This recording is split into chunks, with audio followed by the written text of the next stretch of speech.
Residuary non-banking companies. Residuary non-banking companies are separate category of a NBFC.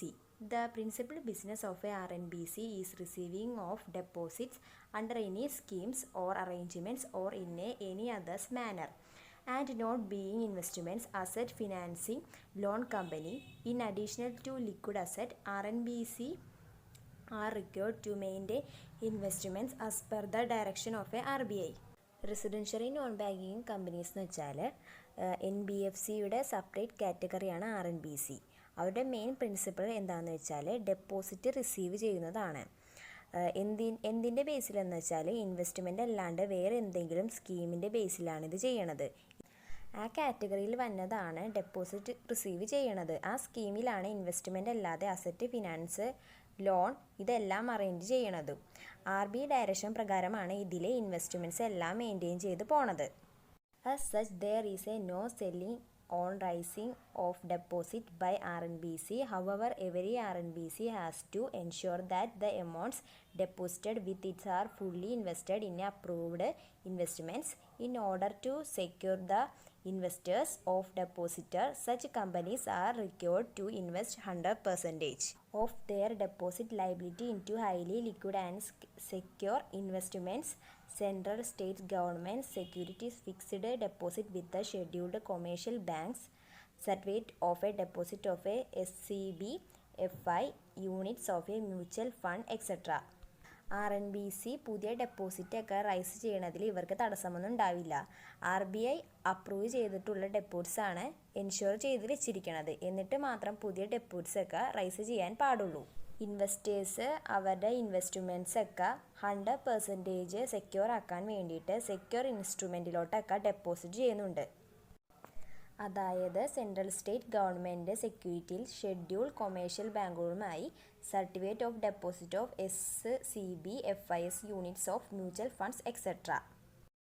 Prudential regulations applicable to NBFC. The bank has issued detailed direction on a prudential norms while non-banking financial deposit accepting or holding companies. Prudential norms, Reserve Bank directions 2007. Non-systematically important non-banking financial non-deposit accepting or holding companies. Prudential norms, Reserve Bank direction 2050. And systematically important non-banking financial non-deposit accepting or holding companies. Prudential norms, Reserve Bank direction 2050. Applicable regulation vary based on the deposit acceptance or systematic importance of the NBFC. Bank prudential നോംസിൽ കുറേ detail ആയിട്ടുള്ള directions ഒക്കെ കൊടുത്തിട്ടുണ്ട്. Prudential norms financial companies, wide non companies, non systematical importance, non banking financial companies, ഇതുപോലെ detail ആയിട്ടുള്ള directions കൊടുത്തിട്ടുണ്ട്. ഡെപ്പോസിറ്റിൻ്റെ അക്സെപ്റ്റൻസിനെ പറ്റിയും NBFCയുടെ ഇമ്പോർട്ടൻസിനെ പറ്റിയുമാണ് ഈ റെഗുലേഷൻസിൽ ബേസിക്കായിട്ട് പറഞ്ഞിട്ടുള്ളത്. The directions prescribe guidelines on income recognition, asset classification and provisioning requirements applicable to NBFC, exposure norms, disclosures in the balance sheet, requirements of a capital adequacy, restrictions on investments in a land and building and uncounted shares, loan to value LTV ratio for NBFC predominantly engaged in a business of lending against gold jewelry. Besides others, deposit accepting NBFC have also complied with the statutory liquidity requirements. Detail of the prudential regulation applicable to NBFC holding deposits and those not holding deposits are briefly presented in a table below. Income റെക്കഗ്നൈസേഷനെയും asset ക്ലാസിഫിക്കേഷനെയും NBFCയുടെ provision റിക്വയർമെൻറ്റ്സിനെയും പറ്റിയും exposure norms, disclosure balance ഷീറ്റും capital adequacy തുടങ്ങിയവ guidelines ആണ് prescribe ചെയ്തിരിക്കുന്നത്. Prudential റെഗുലേഷൻസിലെ ഡീറ്റെയിൽ NBFCയുടെ ഡെപ്പോസിറ്റ് ഹോൾഡ് ചെയ്തതിനെ പറ്റി ബ്രീഫായിട്ട് പ്രസൻറ്റ് ചെയ്തതാണ് ഈ ടേബിളിൽ പറഞ്ഞിട്ടുള്ളത്. Regulatory framework for NBFC. NBFCയുടെ ഗൈഡ് ലൈൻസും റെഗുലേഷൻസിനെയൊക്കെ പറ്റിയാണ് ഇനി പറയണത്. Certificate of registration. അതിൽ പറയണത് RBIയുടെ രജിസ്ട്രേഷൻ ഓഫ് സർട്ടിഫിക്കറ്റ് ഇല്ലാതെ NBFCക്ക് ബിസിനസ് ചെയ്യാൻ പറ്റില്ല. RBIയുടെ സർട്ടിഫിക്കറ്റ് ഓഫ് റെഗുലേഷൻസ് പറയണത് minimum net owned funds 2 crore, MFI minimum 5 crore, NOF minimum 5 crore, mortgage guarantee company minimum NOF 100 crore ആണ്. പബ്ലിക് ഡെപ്പോസിറ്റ് ആയിട്ട് 50% ഡെപ്പോസിറ്റ് ചെയ്യേണ്ടി വരും. അൺഎൻകംബേർഡ് സെക്യൂരിറ്റീസ് 50% അല്ലെങ്കിൽ 10%. പിന്നെ ബാക്കി വന്ന 5% ഷെഡ്യൂൾ കൊമേഴ്ഷ്യൽ ബാങ്കിൽ ഡെപ്പോസിറ്റ് ചെയ്യേണ്ടി വരും. അടുത്തതാണ് റിസർവ് ഫണ്ട്. അതിലെ റെഗുലേഷൻസും ഗൈഡ് ലൈൻസാണ് പറയണത്. RBI ആക്ട് 1934 സെക്ഷൻ 45 IC പ്രകാരം എല്ലാ non banking financial companies reserve fund create ചെയ്തിരിക്കണം. അതുകൂടാതെ 1 വർഷത്തെ ഡിവിഡൻഡ് ഡിക്ലെയർ ചെയ്യുന്നതിന് മുമ്പ് പ്രോഫിറ്റ് ആൻഡ് ലോസ് അക്കൗണ്ടിലോട്ട് 20% കുറയാതെ ഒരു എമൗണ്ട് ഡിസ്ക്ലോസ് ചെയ്തിരിക്കണം. അടുത്തതാണ് സെല്ലിംഗ് ഓൺ പബ്ലിക് ഡെപ്പോസിറ്റ്. ഇതിൽ പറയണത് AFC പബ്ലിക് ഡെപ്പോസിറ്റ് ആയിട്ട് NOFൻ്റെ കയ്യിൽ നിന്ന് 1.5 times അതല്ലെങ്കിൽ 10 crore കുറയാതെ ഒരു പബ്ലിക് ഡെപ്പോസിറ്റ് ആക്സെപ്റ്റ് ചെയ്തിരിക്കണം. AFCക്ക് NOFനേക്കാളും 4 times കൂടുതൽ പബ്ലിക് ഡെപ്പോസിറ്റ് ആക്സെപ്റ്റ് ചെയ്യാൻ പറ്റും. പിന്നെ ലോൺ ഇൻവെസ്റ്റ്മെൻറ്റ് കമ്പനി ആണെങ്കിൽ NOFക്കാളും 50% കൂടുതൽ വാങ്ങാൻ പറ്റും. പിന്നെ നോർമൽ കമ്പനി ആണെങ്കിൽ NOFന് സെയിം ആയിട്ടുള്ള എമൗണ്ട് മേടിക്കാൻ പറ്റും. അടുത്തതാണ് സെല്ലിംഗ് ഓൺ ഡെപ്പോസിറ്റ് റേറ്റ്സ്. ഈ ഗൈഡ് ലൈനിൽ പറയുന്നത് എന്താണെന്ന് വെച്ചാൽ 12.5% മാക്സിമം ഇൻട്രസ്റ്റ് റേറ്റ് പേ ചെയ്യാൻ പറ്റും. അടുത്തതാണ് CRA-AR. ഇതിൽ പറയണത് NBFC എടുക്കണ എല്ലാ ഡെപ്പോസിറ്റ്സും അല്ലെങ്കിൽ നോൺ ഡെപ്പോസിറ്റും 50% മിനിമം CRA-AR മെയിൻറ്റെയിൻ ചെയ്ത് പോകണം. അടുത്തതാണ് ALM ഗൈഡ് ലൈൻസ്. ഇതിൽ പറയണത് 1 മുതൽ 30 വരെ അല്ലെങ്കിൽ 31 വരെയുള്ള ദിവസങ്ങളിൽ വരുന്ന ഇൻഫ്ലോ ഓർ ഔട്ട്ഫ്ലോ എല്ലാം 50% എക്സീഡ് ചെയ്യാതെ ക്യാഷ് ഫ്ലോ ആണ് എടുക്കണമെങ്കിൽ അത് ടൈം ബക്കറ്റിൽ അഡ്ജസ്റ്റ് ചെയ്യാൻ പറ്റും. അടുത്തതാണ് കോൺസെൻട്രേഷൻ നോംസ്. ഇതിൽ പറയണത് സിംഗിൾ ബോറോവേഴ്സിൽ ക്രെഡിറ്റ് 50%ഉം ഇൻവെസ്റ്റ്മെൻറ്റ് 50%ഉമാണ്. പിന്നെ ഗ്രൂപ്പ് ബോറോവറിൽ പറയണത് ക്രെഡിറ്റ് 25%ഉം ഇൻവെസ്റ്റ്മെൻറ്റ് 25%ഉമാണ്. പിന്നെ സിംഗിൾ ബോറോവേഴ്സിൽ വന്നത് 25%ഉം പിന്നെ ഗ്രൂപ്പ് ബോറോവറിലും 40% ആണ് പറയണത്. പിന്നെ ഇൻഫ്രാസ്ട്രക്ചർ റിലേറ്റഡ് ആക്ടിവിറ്റീസിൽ സിംഗിളിൽ അഡീഷണൽ ഓൺഡ് ഫണ്ട്സിൽ 5%ഉം ഗ്രൂപ്പിൽ അഡീഷണൽ ഓൺഡ് ഫണ്ട്സിൽ 10%ഉം അസറ്റ് ഫിനാൻഷ്യൽ ആക്ടിവിറ്റീസിൽ സിംഗിൾ പാർട്ട് ആൻഡ് സിംഗിൾ ഗ്രൂപ്പ്സിൽ 5%ഉം ആണ് പറയണത്. Disclosure in the balance sheet.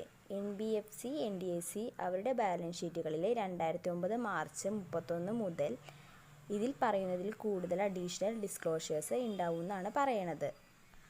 ഇതാണ് റിസ്ക് വെയ്റ്റ്സ്.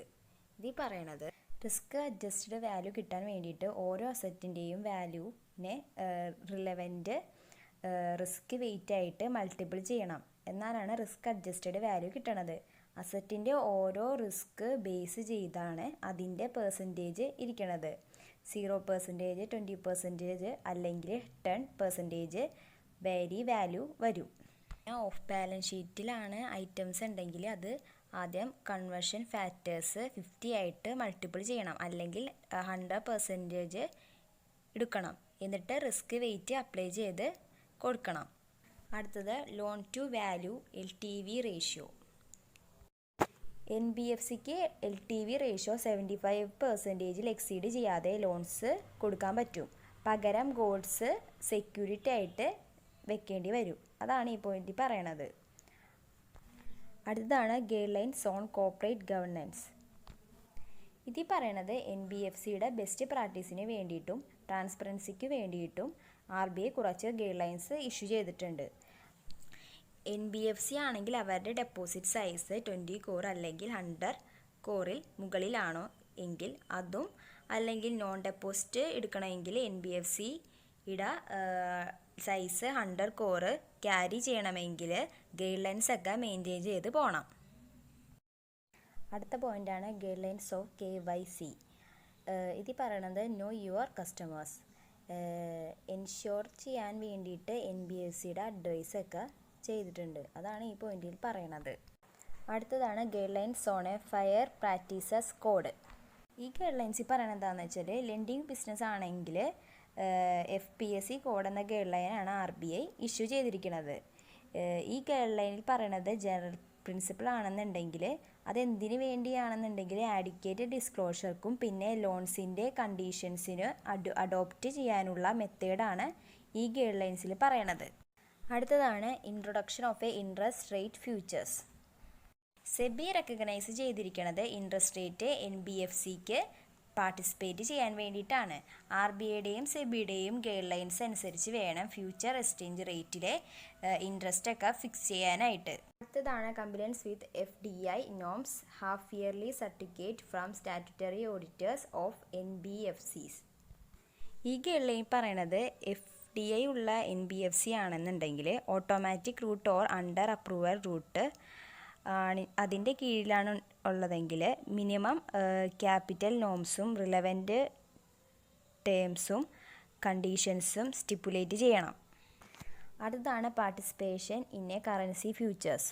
ഈ പോയിന്റിൽ പറയണത് RNBSലെ എക്സ്ക്ലൂഡഡ് ആയിട്ടുള്ള എല്ലാ NBFC ഫ്യൂച്ചർ അതിൽ നടക്കാൻ പോണ കറൻസി എക്സ്ചേഞ്ചിൽ സെബി റെക്കഗ്നൈസ്ഡ് ചെയ്തിട്ടുണ്ടെങ്കിൽ client or subject to RBI ആണെങ്കിൽ ആ ഗൈഡ് ലൈൻസ് അണ്ടർലൈൻ ഫോറക്സ് എക്സ്പ്ലോഷറിൽ അപ്ലൈ ചെയ്യും.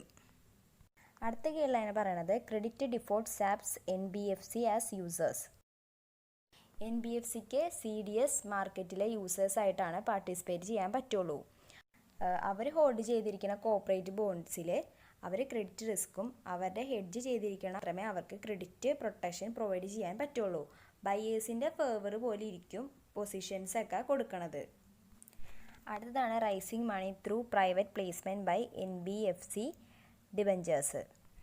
ഇതിൽ പറയണത് ഫസ്റ്റ് പ്രൈവറ്റ് പ്ലേസ്മെൻറ്റിലൂടെയാണ് മണി റൈസ് ചെയ്യണത്. 49 ഇൻവെസ്റ്റേഴ്സിൽ കൂടുതൽ പാടില്ല. അതാണ് മാക്സിമം. ഇതിൽ തന്നെ സെക്കൻഡ് പോയിൻ്റാണ് പറയണത് മിനിമം സബ്സ്ക്രിപ്ഷൻ എമൗണ്ട് സിംഗിൾ ഇൻവെസ്റ്റേഴ്സിൽ 25 lakhs 10 lakhs ആണ്. ഇത് തമ്മിൽ മൾട്ടിപ്പിൾ ചെയ്യണമെന്നാണ് പറയണത്. അടുത്തത് തേർഡിൽ പറയണത് 2 പ്രൈവറ്റ് പ്ലേസ്മെൻറ്റും തമ്മിൽ ടൈം ഗ്യാപ്പ് 6 months ആണ്. അടുത്തത് 4ൽ പറയണത് NBFCയുടെ അവരുടെ തന്നെ ഓൺ ഡിബഞ്ചേഴ്സ് ലോണാണ് പ്രൊവൈഡ് ചെയ്യുള്ളൂ. ലാസ്റ്റ് പോയിൻ്റ് പറയണത് opening of A branches. Last point പറയണത് ഒരു ഗോൾഡ് ലോൺ കമ്പനിക്ക് 1000 ബ്രാഞ്ചസിന് മുകളിൽ കൊടുക്കണമെന്നുണ്ടെങ്കിൽ RBIയുടെ അപ്രൂവൽ ആവശ്യമാണ്. Thank you.